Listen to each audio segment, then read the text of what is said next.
Bonjour, je vous souhaite la bienvenue dans cette nouvelle vidéo de la collection Torgal chez Hachette. Nous en sommes au numéro 20, intitulé La marque des bannis. Voilà, toujours au format géant, avec la frange de collection. Et au dos, l'intitulé des épisodes. Toujours vendu chez les marchands de journaux au prix de 13,99 €. Le prix n'a pas changé. Alors, cette aventure, c'est une aventure, somme toute particulière, et ce n'est pas peu dire, puisque c'est une aventure de Torgal sans Torgal. Alors, on pourrait se dire, oui, mais voilà, c'est pas intéressant, c'est pas... Eh bien non, le scénario, encore une fois, nous surprend, puisque la marque des bannis va raconter les péripéties qui arrivent à Aricia et ses deux enfants, Jolan et Louve.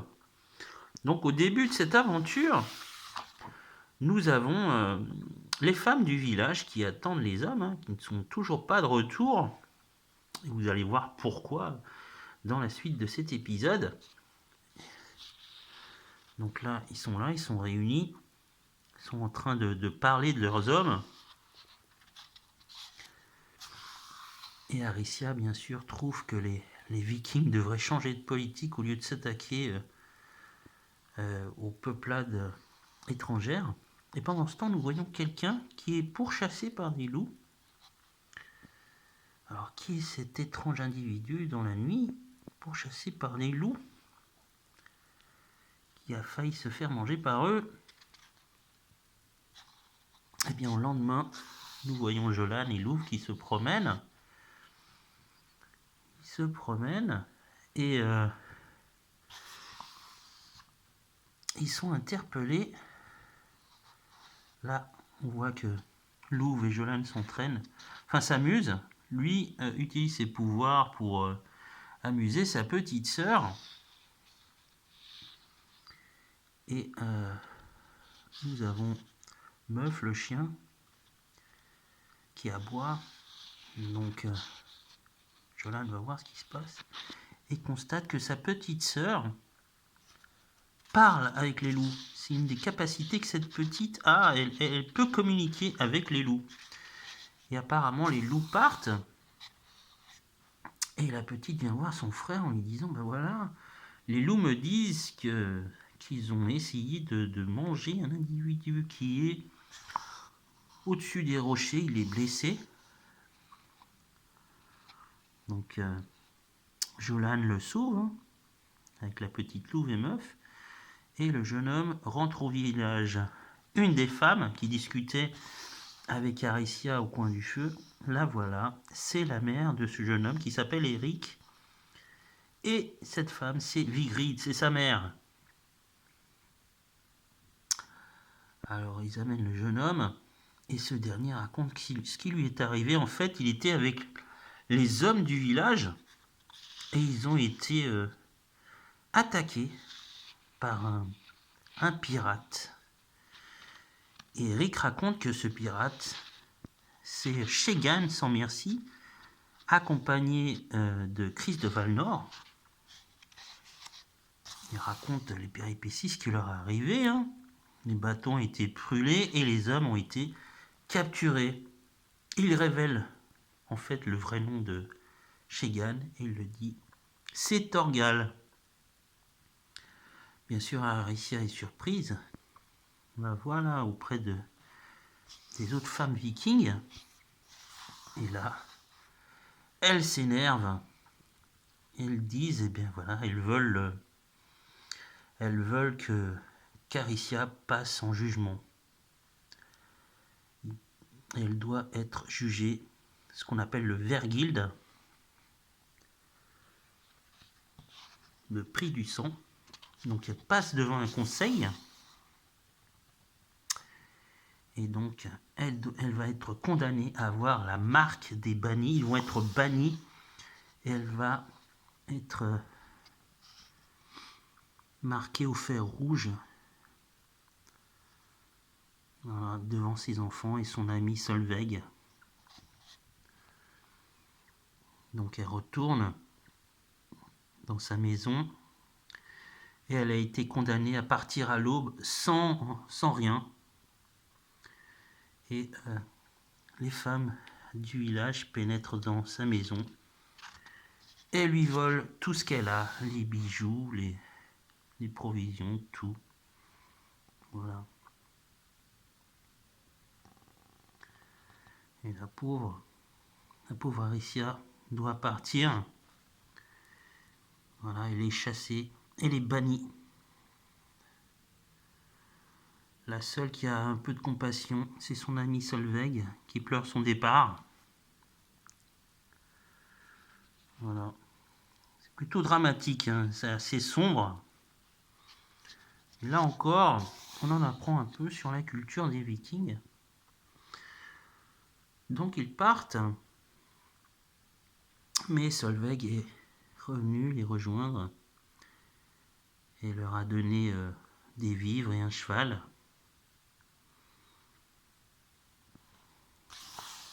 Il lui dit au revoir. Alors, pendant ce temps, il se repose avant de partir. La pauvre Aricia est complètement déboussolée. Et ils partent. Ils doivent rejoindre le fjord du sud afin de trouver un bateau pour rejoindre Torgal. Et nous avons les loups qui les suivent. En fait, ils les suivent, mais ils les protègent aussi. Et là, nous avons des hommes armés qui viennent. Alors, ils ont capturé d'autres bannis, comme Aricia et ses enfants. Ils vont servir d'esclaves.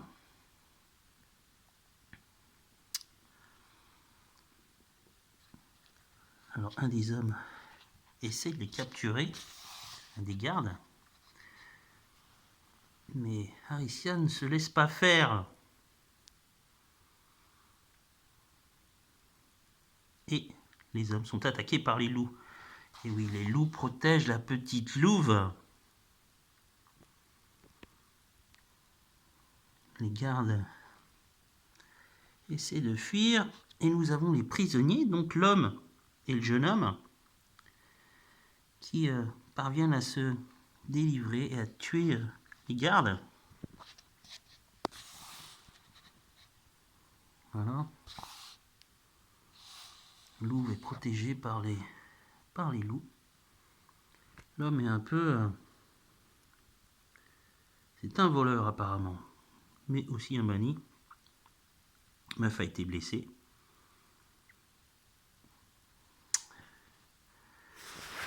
Et donc là, l'homme explique qu'il a été capturé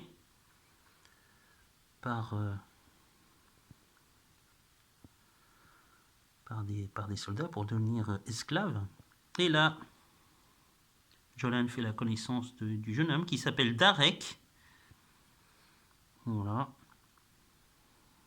Donc ils passent la nuit. Hein. Ils s'endorment avec Darek et l'homme. Bien que Jolan se méfie un peu de l'homme, il trouve qu'il a l'air d'un bandit. Donc la nuit passe. Et le matin, il a eu raison en fait. L'homme et Darek sont partis avec le cheval et les provisions. Voilà, ils vont devoir se débrouiller sans. Pendant ce temps, ils sont surveillés par les autres hommes. Voilà. Les pauvres continuent leur chemin. Hein. Ils ont vraiment beaucoup de courage. Hein. Avec le temps, les éléments, le froid. Finalement, les loups les quittent. Ils partent. Ils les laissent. Ils sont arrivés au grand fjord du sud.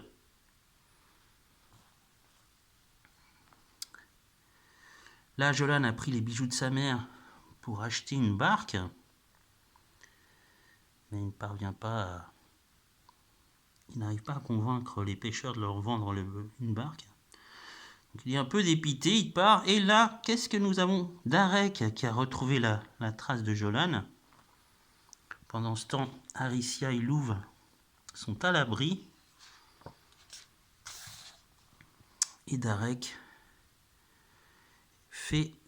comment dirais-je, devient ami avec Jolan. Il vole de la nourriture, hein, parce que c'est un banni lui aussi, et personne ne l'aidera. Et oui, c'est la loi chez les Vikings. Et pendant ce temps, Louve et Aricia sont rejoints par Eric. Eric les a retrouvés. En fait, là, il confie qu'il a menti. Il n'a pas dit toute la vérité. Et en fait, on va découvrir qui est derrière ça. C'est Chris de Valnor. Et oui, Chris de Valnor.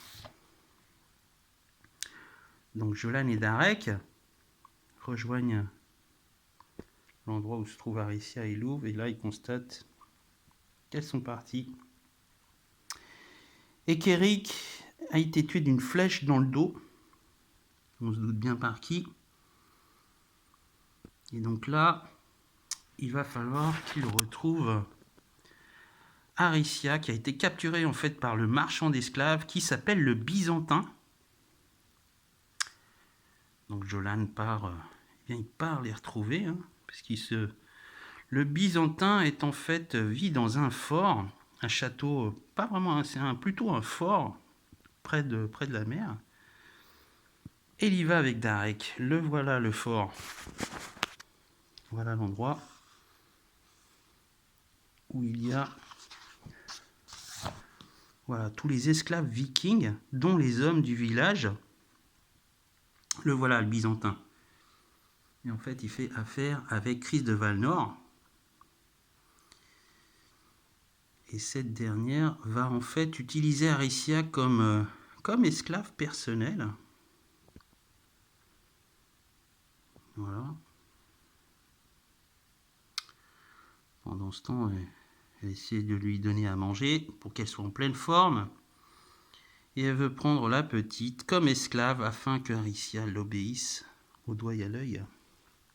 Elle lui raconte aussi que Thorgal a perdu la mémoire.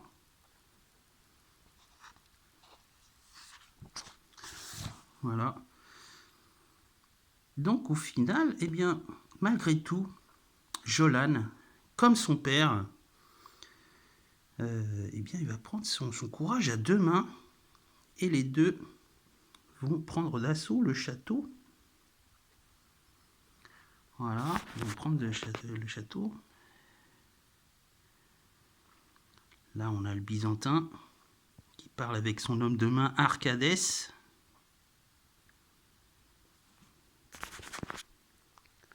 Donc Darek et Jolan a monté dans le fort.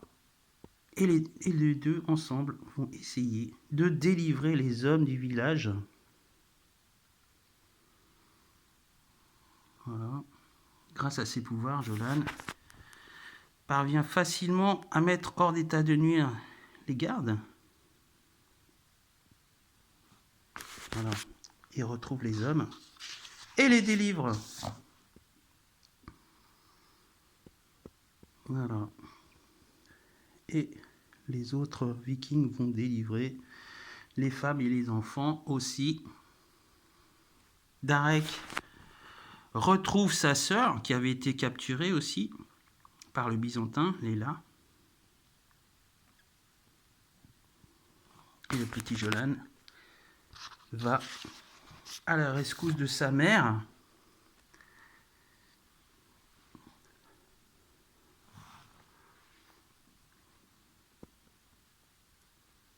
Et une fois dans la chambre, il constate qu'elle est partie. Et il voit que Chris de Valnor amène Aricia et Louve à son bateau. Il a vraiment beaucoup de courage. Il n'hésite pas à aller au-devant du danger. Il affronte même deux gardes. Ouais, pour un enfant, c'est quand même pas mal. Il a vraiment ce qu'on peut appeler en espagnol des corones. Voilà, il tue les deux gardes. Et Chris de Valnor ne le tue pas. Par contre, il n'hésite pas à lui dire que s'il veut retrouver sa mère et sa sœur, il faudra qu'il la retrouve, ainsi que Thorgal. Donc là, on voit, hein, les hommes du village ont repris en main leur destin. Ils ont capturé le Byzantin, qui lui-même servira d'esclave. Et il prend une partie du butin resté pour aller acheter un bateau. L'un des hommes, Gunnar, s'engage de son côté à restaurer le nom de la famille de Thorgal, ainsi de redonner leur terre. Donc Jolan part à la poursuite de Chris de Valnor. Gunnar lui donne ce qu'on appelle une pierre de soleil qui lui permettra de s'orienter pour son voyage. Donc Darek et Lela disent au revoir à Jolan. Donc ce dernier part. Et au moment de partir, qu'est-ce que nous avons? Nous avons Arcadès qui veut se venger de lui. Il veut essayer de le tuer. Il le poursuit. Et donc grâce à ses pouvoirs, Jolan fait s'écrouler le chemin. Et l'homme tombe, voilà. Il retrouve son chien meuf. Et finalement, il achète un bateau pour partir. Et qu'est-ce que nous avons? Encore une surprise. Darek et Lela, en fait, vont accompagner Jolan dans son aventure. Et ce n'est pas peu dire, puisque là, vraiment, il part à l'aventure. Il ne sait pas dans quoi il s'engage. À retrouver son père Thorgal. Voilà. Et comme d'habitude, nous avons les 8 pages supplémentaires avec le synopsis de l'album, les travaux sur la série Thorgal avec des crayonnés, la proscription à l'époque des Vikings, la partie personnage bien sûr avec Solveig, mais aussi Vigrid, et enfin une chronologie de l'année 1995, année où est sorti cet album. C'est plutôt un bon album. Moi je m'attendais à quelque chose de plus de moins bon, et j'ai été vraiment agréablement surpris. Voilà pour ce 20e tome, la marque des bannis, qui est à suivre bien sûr. Pour ce 20e numéro de la collection Thorgal. J'espère que ça vous a plu. Quant à moi, je vous dis à bientôt pour une prochaine vidéo. Au revoir.